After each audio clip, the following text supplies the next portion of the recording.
Hello hello friends. आपण जो आज धातू आणि अधातू जो चॅप्टर आहे तर त्यामधला आज आपण अधातूंचे रासायनिक गुणधर्म हा पॉइंट आपण पाहणार आहोत. याच्या अगोदर आपण धातूंचे गुणधर्म बघितलेलेत. आज आपल्याला अधातूंचे रासायनिक गुणधर्म काय आहेत तर याविषयी आपल्याला आज अभ्यास करायचा आहे. ओके, सर्वांनी लेक्चर व्यवस्थित बघायचे. जे कोणी आपल्या हे लेक्चर पाहत असतील, अगोदरचे जर लेक्चर पाहिलेले नसतील तर ते अगोदर दोन्हीही लेक्चर पाहून घ्यायचेत आणि त्यानंतर मग हे लेक्चर पाहायचं आहे, जेणेकरून तुम्हाला जो काही पाठीमागचे पण जे काही पॉइंट्स आहेत तर ते क्लिअर होऊन जातील. ओके, चलो आपण स्टार्ट करतोय. आपलं जो पॉइंट चाललेला होता अधातूंचे रासायनिक गुणधर्म हा आपण पाहणार आहोत. तर पहा, अधातूंचे रासायनिक गुणधर्म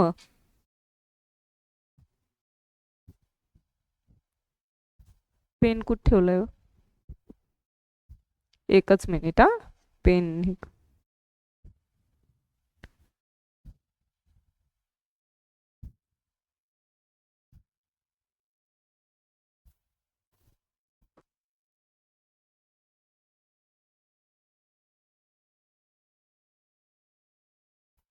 हॅलो. ओके, पेन सापडत नव्हता.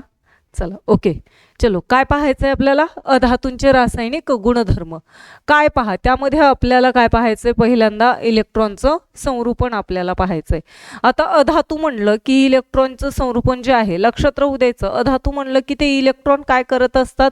घेत असतात. म्हणजे दुसऱ्या मूलद्रव्यांकडून इलेक्ट्रॉन काय करतात? घेत असतात. ओके, म्हणजे त्याच्या शेवटच्या शेलमध्ये, शेवटच्या कवचामध्ये 4 पासून ते 7 पर्यंत काय असतात? इलेक्ट्रॉन्स असतात. पहा, बहुसंख्य अधातूंच्या संयुजा कवचातील इलेक्ट्रॉनची संख्या ही जास्त म्हणजे किती असते? 4 ते 7 पर्यंत असते. किती पर्यंत असते? 4 ते 7 पर्यंत असते. म्हणजे सगळ्यात शेवटच्या कक्षेमध्ये पहा. आता या ठिकाणी काय कोणता आहे? नायट्रोजन आहे. त्याचा अणुअंक किती आहे नायट्रोजनचा? 7 आहे. मग त्याचं इलेक्ट्रॉनिक कॉन्फिगरेशन काय आलं? 2,5 आलं. मग आता पहिल्या शेलमध्ये किती येणार बरं? 2 इलेक्ट्रॉन. आणि दुसऱ्या शेलमध्ये किती येणार? 5 इलेक्ट्रॉन येणार. मग हे जे काही 5 इलेक्ट्रॉन्स आहेत तर या 5 इलेक्ट्रॉन्सला काय म्हणायचंय? संयुजा इलेक्ट्रॉन्स असं म्हणायचंय. काय म्हणायचंय? संयुजा इलेक्ट्रॉन.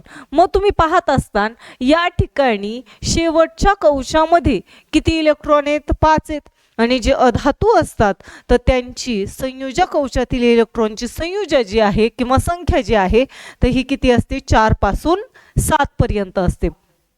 मग नायट्रोजनची किती आहे संयुजा कवचातील इलेक्ट्रॉनची संख्या? 5.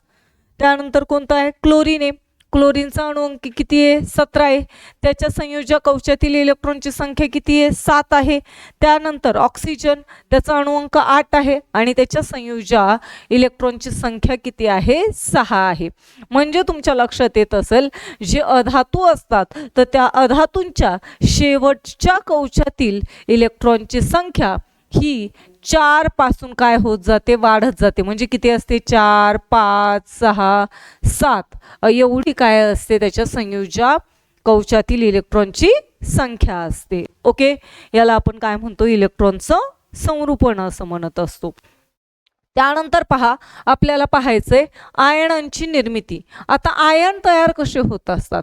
आपण बघितलं होतं सोडियमच्या याच्यामध्ये पॉझिटिव्ह आयन्स तयार होत असतात. म्हणजे त्याला आपण काय म्हटलं? कॅटायन असं म्हटलं होतं. तसंच पहा, कारण की ते काय करत होते? इलेक्ट्रॉन देत होते. आता या ठिकाणी आयनांची निर्मिती कशी होते? ज्यावेळेस इलेक्ट्रॉन काय केले जातात? घेतले जातात. काय केले जातात? इलेक्ट्रॉन घेतले जातात. आणि जे इलेक्ट्रॉन घेत असतात त्यांच्यावरती कोणता प्रभार तयार होतो? ऋण प्रभार तयार होतो. पहा, अधातूंमध्ये त्यांच्या संयुजा कवचात इलेक्ट्रॉन स्वीकारून काय केले जातात? इलेक्ट्रॉन स्वीकारले जातात. इलेक्ट्रॉन स्वीकारून ऋण प्रभारी आयन म्हणजेच ऋण आयन त्यालाच काय म्हटलं जातं? ॲनायन निर्माण करण्याची प्रवृत्ती असते. काय निर्माण करण्याची प्रवृत्ती असते? ॲनायन निर्माण करण्याची प्रवृत्ती असते. लक्षात राहू द्या, जे अधातू आहेत तर हे अधातू त्यांच्या संयोजक औषध काय करत असतात? इलेक्ट्रॉन स्वीकारले जात असतात, इलेक्ट्रॉन घेतले जातात आणि इलेक्ट्रॉन स्वीकारून त्यावरती कोणता प्रभारचे आयन तयार होतात? ऋण प्रभारी आयन तयार होतात. त्याला आपण काय म्हणतो? ऋण आयन असं म्हणत असतो. म्हणजेच काय म्हणतो आपण त्याला? ॲनायन असं म्हणत असतो. काय निर्माण होतात? ॲनायन तयार होत असतात आणि ते कशाने दाखवले जातात? निगेटिव्हने दाखवले जातात. कशाने दाखवले जातात? निगेटिव्ह. मग या ठिकाणी क्लोरीन आहे, क्लोरीनने किती इलेक्ट्रॉन घेतलेत? 1 इलेक्ट्रॉन. मग या क्लोरीनवरती किती ऋणप्रभार तयार झाला? 1 ऋणप्रभार तयार झालेला आपल्याला दिसून येतो. त्याचबरोबर आपण जर ऑक्सिजन घेतला तर ऑक्सिजनचं किती येत आहे? 2,6. किती येत आहे? 2,6. याला किती इलेक्ट्रॉनची गरज आहे ऑक्टेट कंप्लीट करण्यासाठी? ऑक्सिजनला 3 इलेक्ट्रॉनची गरज आहे. किती इलेक्ट्रॉनची गरज आहे? 3 इलेक्ट्रॉनची गरज आहे. 2 इलेक्ट्रॉनची गरज आहे. 7 आणि 8. मग तो काय करतो? 2 इलेक्ट्रॉन्स घेतो. किती इलेक्ट्रॉन घेतो? 2 इलेक्ट्रॉन घेतो आणि त्यावरती ऑक्सिजनवरती किती ऋणप्रभार तयार होतात? मग 2 इलेक्ट्रॉन घेतल्यामुळे 2 ऋणप्रभार तयार होतात. त्यालाच आपण काय म्हणतो? 2 ॲनायन ऑक्सिजनवरती तयार होत असतात. समजलंय? अशा प्रकारे काय केले जाते? आयनांची निर्मिती केली जात असते. जेवढे इलेक्ट्रॉन घेतले जात असतात तेवढे त्यावरती काय होतात? ॲनायन तयार होत असतात, ऋणप्रभार तयार होत असतात. त्याने जर 3 इलेक्ट्रॉन घेतले तर त्यावरती 3 ॲनायन, 3 ऋणप्रभार तयार होणार. 4 इलेक्ट्रॉन घेतले तर 4 ऋण आयन तयार होणार. 5 घेतले तर काय होतील? 5 तर होतच नाही आहेत, कारण की जे इलेक्ट्रॉन्स आहेत तर ते देण्याची क्षमता कितीपर्यंत आहे? 1 ते 3 पर्यंत. आणि घेण्याची क्षमता किती? 1 ते म्हणजे 7 जर इलेक्ट्रॉन्स असतील आउटर मोस्ट सेलमध्ये तर ते किती घेत असतात? 1 ते 3 पर्यंतच इलेक्ट्रॉन घेऊ शकतात. ओके, म्हणजे संयोजन तयार होऊ शकते 1 ते 3 इलेक्ट्रॉनची. सॉरी. पहा, त्यानंतर पहा, ऑक्सिजन बरोबरची अभिक्रिया आपल्याला पाहायचे. अधातूंचा ऑक्सिजनशी संयोग करून त्याची ऑक्साइडे तयार होतात. काय तयार होतात? त्यांची ऑक्साइडे तयार होत असतात. अधातूंची ज्यावेळेस ऑक्सिजनशी संयोग होत असतो, अभिक्रिया होत असते, त्यावेळेस त्यांचे काय तयार होतात? ऑक्साइडे तयार होत असतात. पहा, अधातू कशाबरोबर रिॲक्ट करतायत? ऑक्सिजन सोबत. आणि त्यापासून जो प्रोडक्ट मिळतोय तर ते काय तयार होत आहेत? अधातूंची ऑक्साइडे तयार होत आहेत. फॉर एक्झाम्पल, अधातू कोणता आहे? कार्बन. आणि कशाबरोबर रिॲक्शन झाली? ऑक्सिजन सोबत रिॲक्शन झाली आहे. काय तयार झालं? CO2 म्हणजे कार्बन डाय ऑक्साईड. ऑक्साईड तयार झालं. अधातूंचं ऑक्साईड तयार झालं. त्यानंतर पहा, या ठिकाणी ओके, याला काय म्हणले? कार्बन, ऑक्सिजन, आणि याला काय म्हणायचं? कार्बन डाय ऑक्साईड. पुन्हा पहा, हीच अधातूंची ऑक्साइड आहे. हीच अधातूंची ऑक्साइड आहे. ज्यावेळेस कशासोबत अभिक्रिया करतात? वॉटर म्हणजे पाण्यासोबत अभिक्रिया करत असतात, त्यावेळेस त्याच्यापासून काय तयार होतं? आम्ल तयार होतं. आणि हे जे आम्ल तयार झालेलं आहे, आपण कोणतं एक्झाम्पल घेतलं? Carbon dioxide. त्याची रिॲक्शन कशासोबत केली? वॉटर, H2O सोबत केली. मग त्यापासून काय तयार झालं? एक आम्ल तयार झालं आणि त्या आम्लाला काय म्हटलं जातं? कार्बोनिक आम्ल, H2CO3. काय म्हणतात त्याला? कार्बोनिक आम्ल असं म्हटलं जात असतं. ही जी रिॲक्शन आहे तर ही अधातूंच्या ऑक्साईडची कशाबरोबर रिॲक्शन आहे? पाण्यासोबत झालेली अभिक्रिया आपल्याला दिसून येते. त्यामधून काय तयार होतं? आम्ल, ॲसिड तयार होत असतं. ओके, आलंय लक्षात? या ऑक्सिजन सोबतच्या अभिक्रिया आहेत. ओके, चलो नेक्स्ट आपल्याला पाहायचंय. पहा, राजधातू कशाला म्हणायचंय? नोबेल गॅस, नोबेल मेटल कशाला म्हणायचंय? राजधातू म्हणजे काय? त्याला काय म्हणायचंय आपल्याला? Nobel metal. काय म्हटलं जातं? Nobel metal. नोबेल मेटल असं म्हणतात. मग आता पहा, या ठिकाणी कोणकोणते आहेत राजधातू? कोणते आहेत राजधातू? नोबेल मेटल कोणते आहेत? सोने, चांदी, प्लॅटिनम, पॅलेडियम, रोडियम, काय रोडियम यासारखे काही धातू हे कोणते तर राजधातू म्हणून ओळखले जातात, नोबेल मेटल म्हणून ओळखले जात असतात. लक्षात राहू द्या, हे व्यवस्थित लक्षात राहू द्या. कोणते तर राजधातू, कोणते राजधातू म्हणून ओळखले जात असतात, कोणते धातू हे राजधातू म्हणून ओळखले जात असतात, तर कोणते सोने म्हणजे गोल्ड, सिल्व्हर चांदी, प्लॅटिनम, पॅलेडियम आणि रोडियम. लक्षात राहू द्या. ओके, चलो नेक्स्ट. ते निसर्गात मूलद्रव्याच्या स्वरूपात आढळतात. कशाच्या स्वरूपात आढळतात हे सगळे? सोने, चांदी, प्लॅटिनम, पॅलेडियम, रोडियम हे कशाच्या स्वरूपामध्ये आढळतात? निसर्गामध्ये मूलद्रव्याच्या स्वरूपामध्ये आढळतात. हे जे काही राजधातू आहेत, सोनं, चांदी, प्लॅटिनियम, पॅलेडियम, रोडियम, तर यांच्यावरती उष्णता किंवा पाण्याचा काहीही परिणाम होत नाही. हवा, पाणी किंवा उष्णताचा यांच्यावरती सहजपणे काय होत नाही, काहीही परिणाम होत नाही विद्यार्थी मित्र मैत्रिणींनो. ओके, आलंय लक्षात. नेक्स्ट पहा, त्यांचं क्षरण व ऑक्सिडीकरण अभिक्रिया ही कक्ष तापमानाला होत नाही. मग आपण जे सोनं वगैरे यूज करत असतो, चांदी वगैरे यूज करत असतो, तर या सोन्याचं किंवा चांदीचं काय होत नाही, सहजासहजी म्हणजे या कक्ष तापमानाला, कक्ष म्हणजे काय, या रूम टेम्परेचरला सोनं, चांदी किंवा हे जे काही राजधातू आहेत, तर या राजधातूंचं क्षरण, करोजनही होत नाही आणि त्याचे ऑक्सिडीकरण अभिक्रिया पण घडून येत नाही. आणि त्यामुळेच या धातूंना काय म्हटलेलं आहे, राजधातू, नोबेल मेटल असं म्हटलं जात असतं. ओके, नेक्स्ट पहा, राजधातूंचे उपयोग कुठे केले जात असतात, तर यांचा उपयोग कुठे केला जात असतो? पहा, कुठे कुठे केला जातो उपयोग यांचा. सोने, चांदी, प्लॅटिनम यांचा वापर मुख्यतः अलंकार करण्यासाठी केला जातो. कशासाठी केला जातो? अलंकार, दागिने तयार करण्यासाठी केला जात असतो. सोन्याचा, चांदीचा, प्लॅटिनमचा आपल्याला माहिती आहे, सोन्याचे दागिने असतात, चांदीचे असतात, प्लॅटिनमचे पण असतात, रिंग्स वगैरे असतात प्लॅटिनमच्या. म्हणजे यांचा जो यूज आहे तर तो कशासाठी केला जातो? अलंकार, दागिने तयार करण्यासाठी केला जात असतो. त्यानंतर पहा, चांदीचा जो उपयोग आहे, चांदीचा उपयोग कशामध्ये केला जातो? औषधांमध्ये केला जात असतो. औषधांमध्ये कशाचा वापर केला जातो? चांदीचा वापर केला जात असतो.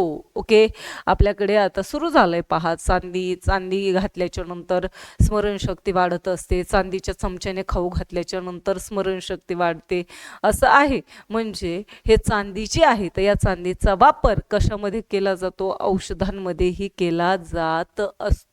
ओके, विद्यार्थी मित्र मैत्रिणींनो लक्षात राहू द्या. सोन्या चांदीची पदके तयार केली जात असतात.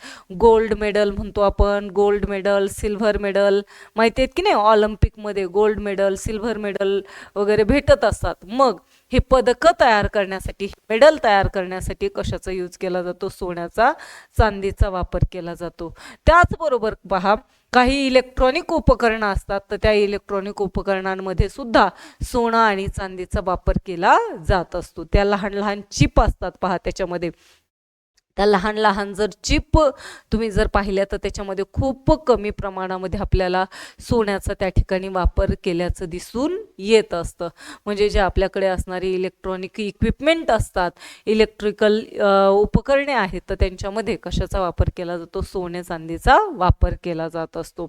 त्याचबरोबर पहा, जे प्लॅटिनम आहे, पॅलेडियम आहे, या धातूंचा उपयोग काय म्हणून केला जातो? उत्प्रेरक म्हणजे कॅटलिस्ट. काय म्हणून केला जातो? कॅटलिस्ट म्हणून केला जात असतो. कशाचा यूज केला जातो उत्प्रेरक म्हणून? प्लॅटिनम आणि पॅलेडियम या धातूंचा उपयोग काय म्हणून केला जातो? कॅटलिस्ट. कॅटलिस्ट म्हणजे काय? जे रासायनिक अभिक्रियेमध्ये भाग घेत नाही, पण ते त्या रासायनिक अभिक्रियेचा काय करतात? दर वाढवतात, रेट वाढवत असतात, त्याची रिॲक्शनचा वेग वाढवण्याचं काम करत असतात आणि त्याच्यासाठीच या उत्प्रेरकांचा वापर केला जात असतो. आणि त्यामुळे प्लॅटिनम आणि पॅलेडियम जे आहेत यांचा उपयोग काय म्हणून केला जातो? उत्प्रेरक म्हणून केला जात असतो रासायनिक अभिक्रियेमध्ये. ओके, चलो, आलं असेल लक्षात सर्वांच्या लक्षात आलं असेल तर सर्वांनी कमेंट करून टाकायचं आहे. ओके, चलो नेक्स्ट आपल्याला पाहायचंय पहा, सोन्याची शुद्धता. आता ही सोन्याची शुद्धता काय आहे? सोन्याची शुद्धता, purity of gold. Okay, pure gold कशाला म्हटलं जात असतं तर पहा, सोनं हे एक राजधातू आहे. आपण याच्या अगोदरच पाहिलं राजधातूचं. सोनं एक काय राजधातू आहे, नोबेल मेटल आहे. ओके, आणि ते निसर्गात मूलद्रव्य स्वरूपात आढळतं. कोणत्या स्वरूपात आढळतं सोनं? मूलद्रव्याच्या स्वरूपात आढळतं. गोल्ड म्हणजे गोल्डच आढळतं, फ्री स्टेटमध्ये आढळतं, ते कंबाईन स्टेटमध्ये आढळत नाही. म्हणजे कोणत्या ऑक्साईड सोबत ते आपल्याला फाउंड होत नाही. गोल्ड म्हणलं की गोल्डच त्या ठिकाणी आपल्याला काय होतं, निसर्गामध्ये मिळून जातं. नाही तर गोल्डचे ऑक्साईड आहे असं कधीही मिळत नाही. ओके, फ्री स्टेटमध्ये फाउंड होत असतं, मुक्त अवस्थेमध्ये. 100% जे शुद्ध सोनं आहे हे किती कॅरेटचं असतं? 24 कॅरेटचं असतं. 100% शुद्ध, आणि ते सॉफ्ट असतं पहा, मऊ असतं. 100% जे शुद्ध सोनं आहे तर हे शुद्ध सोनं किती कॅरेटचं असतं? 24 कॅरेटचं असतं. ओके, मग आता तुम्ही विचार करू शकता, आपण जे यूज करतो तर ते 24 कॅरेटचं असणार आहे का? नाही, तर ते असणार आहे 22 कॅरेटचं असणार आहे. का? कारण की त्याच्यामध्ये काय येतं, त्या सोन्याला थोडासा कडकपणा येण्यासाठी, कठीणपणा येण्यासाठी काय केलं जातं, त्याच्यामध्ये सोन्यामध्ये कॉपरचा वापर केला जात असतो. आणि जे आपण घेत असतो तर ते कोणतं सोनं असतं? 22 कॅरेटचं असतं. का? कारण की 24 कॅरेटचं जे सोनं आहे हे कसं असतं? खूप सॉफ्ट असतं. ओके, पहा, सोनं हे शुद्ध सोनं हे कसं असतं? मऊ असतं. शुद्ध सोन्याने तयार केलेले दागिने दाबामुळे काय होतात? वाकतात किंवा तुटतात, आणि त्यामुळे सोनार जे आहे त्यामध्ये विशिष्ट प्रमाणात तांबे किंवा काय मिसळतात? चांदी मिसळतात. सोन्यामध्ये काय मिसळलं जातं? तांब किंवा चांदी प्रमाणामध्ये त्यामध्ये मिसळलं जात असतं. मग आपण जे दागिने तयार करत असतो तर ते दागिने तयार करण्यासाठी किती कॅरेटचं सोनं वापरलं जातं? 22 कॅरेट. किती कॅरेटचं सोनं वापरलं जातं? 22 कॅरेटचं. सोन्याची शुद्धता जी आहे तर ही 91.66% असते. 22 कॅरेटचं जे सोनं आहे तर याची शुद्धता किती असते? 91.66% असते, किंवा त्यापेक्षा कमी कॅरेटचे सोनं ही वापरलं जात असतं. पहा, 22 कॅरेटचं आहे. त्यानंतर किती? 18 कॅरेटचं सोनं आहे. ओके, असे वेगवेगळे काय आहेत, कमी कमी कॅरेटचे सोनेही काय केले जातात? वापरले जात असतात. आणखी कोणकोणत्या कॅरेटचे, किती किती कॅरेटचे सोनं, किती पर्सेंटेजमध्ये त्यामध्ये सोनं असतं तर ते तुम्ही मला कमेंट करून टाकायचं आहे. ओके, 100 कॅरेट 100% जे शुद्ध सोनं हे किती? 22 कॅरेटचं असतं. 91.66% सोनं हे किती असतं? 22 कॅरेटचं असतं. हे 24 कॅरेटचं, हे किती असतं? 22 कॅरेटचं असतं. मग आणखी कोणत्या पर्सेंटमध्ये सोनं हे किती कॅरेटचं असतं तर ते तुम्ही मला कमेंट करून टाकायचं आहे. ओके, चलो, यानंतर आपल्याला जो सेकंड लास्ट पॉइंट पाहायचा आहे पहा, तर तो काय पाहायचा आहे आपल्याला? क्षरण बघायचंय. क्षरण म्हणजे आपण त्याला काय म्हणतो? करोजन असं म्हणतो. काय म्हणतो त्याला आपण? करोजन. करोजन म्हणजे काय? क्षरण म्हटलं जातं. मग आता हे करोजन काय आहे पहा, कशाला म्हणायचंय करोजन? तर पहा, वातावरणातील ओलाव्यामुळे धातूंवर हवेतील वायूंची प्रक्रिया होऊन धातूंची संयुगे तयार होतात. काय तयार होतात? धातूंची संयुगे. संयुगे म्हणजे काय? कंपाऊंड तयार होत असतात. ओके, केव्हा कंपाऊंड तयार होतात? ज्यावेळेस वातावरणातील ओलाव्यामुळे धातूंवरती जे मेटल्स असतात, धातू असतात, तर त्यावरती हवेतील जे वायू असतात वेगवेगळ्या प्रकारचे, तर त्या वायूंचं त्यावरती काय होतो? परिणाम घडून येतो, अभिक्रिया घडून येते त्या धातूंसोबत, आणि मग त्यांचे काय तयार होतात? संयुगे तयार होत असतात. या प्रक्रियेमुळे धातूंवर परिणाम होऊन ते काय होतात? झिजतात, आणि यालाच आपण काय म्हणतो? क्षरण असं म्हणतो. काय म्हणतो? यालाच आपण क्षरण. म्हणजे आपण जर धातू कोणताही असा मोकळा जर ठेवला, जसं की लोखंड ठेवलं, तर लोखंड काय करतं? हवेतील ऑक्सिजन सोबत रिॲक्शन करतं आणि आयर्न ऑक्साईड तयार होतं. त्यामुळे हळूहळू लोखंडावरती काय चढायला लागतो? रस्ट म्हणजे गंज चढायला सुरुवात होते, आणि नंतर ते काय होतात? झिजल्या जातात, तुटतात. मग यालाच आपण काय म्हणतो? मेटलचं क्षरण, धातूंचं क्षरण असं म्हणत असतो. पहा, अमेरिकेतील न्यूयॉर्क शहराजवळ समुद्रात असलेला स्वातंत्र्य देवतेचा जो पुतळा आहे, तर त्या पुतळ्याचा पृष्ठभाग कशापासून तयार झालेला आहे? तांब्यापासून बनलेला आहे. कशापासून बनलेला आहे? तांब्यापासून. पण आता तो काय झालाय? हिरव्या रंगाचा झालाय. कसा झालाय तो? हिरव्या रंगाचा झालाय. का? कारण की हवेतील कार्बन डायऑक्साईड व आर्द्रतेची काय झाली? त्याबरोबर अभिक्रिया झालेली आहे तांब्यासोबत, आणि त्यामुळे पहा त्याला कोणता रंग आलेला आहे? हिरवा रंग. पण तो कशामुळे आलेला आहे? कॉपर कार्बोनेट तयार झाल्यामुळे. कारण की तो स्वातंत्र्य देवतेचा जो पुतळा आहे, तर तो कशाचा आहे? तांब्याचा आहे. आणि तांब्याचा हवेतील कार्बन डायऑक्साईड सोबत आणि वेपर जे असते, पाण्याची वाफे, आर्द्रता जी आहे, त्याबरोबर रिॲक्शन झाली. आणि रिॲक्शन झाल्याच्या नंतर त्यावरती कोणता लेअर तयार झालेला आहे? कॉपर कार्बोनेटचा लेअर तयार झाला. आणि त्या कॉपर कार्बोनेटचा लेअर जो तयार झालाय तो कोणत्या रंगाचा असतो? हिरव्या रंगाचा असतो. म्हणजेच हे काय? एक क्षरणाचं एक उदाहरण आपल्याला दिसून येत असतं. आलंय लक्षात सर्वांच्या? समजलंय? ओके. आणखी पहा, ज्या वेळेस काय होत असतं, सिल्व्हर जे आहे, तर या सिल्व्हरची रिॲक्शन जी आहे, तर ही कशासोबत होत असते? हायड्रोजन सल्फाईड सोबत होत असते. आणि त्यामुळं त्याच्यावरती कोणता लेअर तयार होतो? एक ब्लॅक लेअर तयार होतो. कोणता लेअर तयार होतो? ब्लॅक, काळा थर हा तयार होत असतो. त्याचबरोबर पहा, आयन जे आहे, तर या आयनची रिॲक्शन कशासोबत होते? लोखंडाची रिॲक्शन ऑक्सिजन सोबत होत असते. आणि एक रॅडिश लेअर तयार होतो, तांबूस लेअर तयार होतो. तो कशाचा असतो? आयन ऑक्साईडचा असतो. ओके. असे वेगवेगळे काय होत असतात? वेगवेगळ्या पदार्थांचं हवेतील वेगवेगळ्या वायूंसोबत काय होते? रिॲक्शन होत असते. आणि त्यामुळे त्या धातूंचं काय होतं? क्षरण व्हायला सुरुवात होत असते. ओके. चलो, नेक्स्ट आपल्याला पाहायचंय संमिश्र कशाला म्हणायचे? काय आहे संमिश्र? अलॉय. अलॉय काय आहे? अलॉय. अलॉय म्हणजे काय? संमिश्र कशाला म्हणायचं आहे? तर पहा, आता संमिश्र कशाला म्हणलं जातं? घरांमध्ये काय करत असतो? स्टेनलेस स्टीलची भांडी वापरतो ना? कोणती वापरतो? स्टेनलेस स्टीलची भांडी वापरतो. तर हे स्टेनलेस स्टील हे काय? स्टेनलेस स्टील हे काय? अलॉय. काय? हे एक अलॉय, संमिश्र आहे. आणि हे जे संमिश्र आहे, तर हे कशापासून तयार झालेले? Stainless steel. कशाचं एकत्रीकरण होतं? लोखंड, कार्बन, क्रोमियम आणि निकेल. या चार जे काय आहेत एलिमेंट्स आहेत, तर त्यांचे एकत्रीकरणातून काय तयार होतं? स्टेनलेस स्टील तयार होतं. काय तयार होतं? स्टेनलेस स्टील हे अलॉय तयार झाल्याचं आपल्याला दिसून येतं. तसंच पहा, जे पितळ आहे, तर हे पितळ कोणत्या संमिश्रापासून तयार होतं? तांबं आणि जस्त. लक्षात राहू द्या. पितळ कशापासून तयार होतं? तांबे आणि जस्त. कांस्य कशापासून तयार होतं? कांस्य कशापासून? ब्रॉन्झ. हे काय? ब्रास आहे. हे काय? ब्रास. हे काय? ब्रॉन्झ. ब्रॉन्झ मेडल म्हणतो ना आपण, ब्रॉन्झ. कांस्य हे कशापासून तयार होतं? तांबे आणि कथील पासून तयार होत असतं. म्हणजे कॉपर आणि टीन जे आहे, तर त्यापासून काय तयार होतं? ब्रॉन्झ तयार होतं. आणि कॉपर आणि झिंक याच्यापासून काय तयार होतं? ब्रास तयार होत असतं. ओके. हे काय आहेत? संमिश्र आहेत. काय आहेत हे? संमिश्र आहेत.